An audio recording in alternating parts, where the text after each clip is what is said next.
The South African Defence Force has come under much scrutiny in the last few months as it sustained fatalities and casualties during its peacekeeping operations in the Democratic Republic of Congo. The SANDF has about 70,000 personnel and boots on the ground, both domestically and across the region. It's not just 2,000, 3,000 troops in the Congo, or before that Mozambique. It's also doing the Zama stuff in support of the police, protecting power stations, being called out when there's a strike, dealing with sewage outlets, building bridges in the Eastern Cape and elsewhere. It's not going to work much longer. The bottom line is there's a limit to how much you can stretch something before it breaks. Over the past 5 years, South Africa has slashed its military spending by 9 billion rand. In South Africa, on 10 October 2024, the South African Portfolio Committee on Defence and Military Veterans raised a concern on its press release. It raised a concern about budget cuts in South Africa on the South African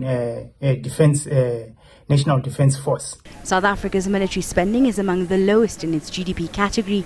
Countries with similar economies such as Colombia, Chile and Singapore spend 3 to 5 times more on defence. We hope that the Department of National Treasury and the Cabinet will rearrange some of the priorities. Remember that the government of South Africa, especially the previous 6 administration, since 1998, they focus more on social security as opposed to military security. And as a result of that, the defunding of the Defence Force began.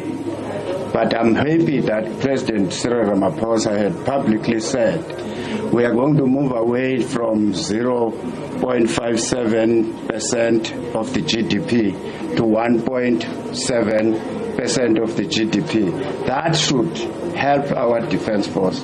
When we did the Defence Review starting in 2011, at that point the Defence Force was about 50% underfunded. And it's just gotten a hell of a lot worse ever since.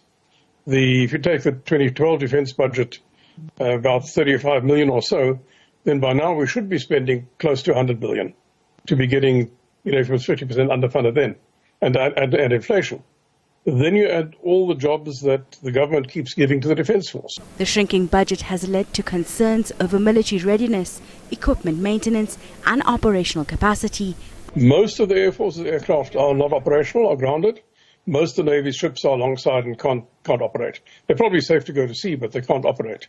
And if you go to the Army, I think you'll find much the same with the bulk of the heavy equipment.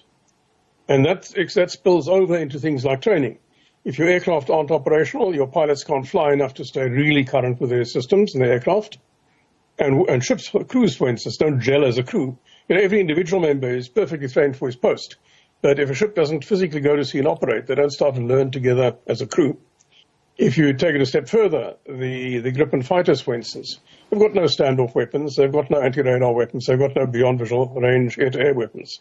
The Rooivalk doesn't have a precision weapon, it's only got rockets and a 20mm cannon.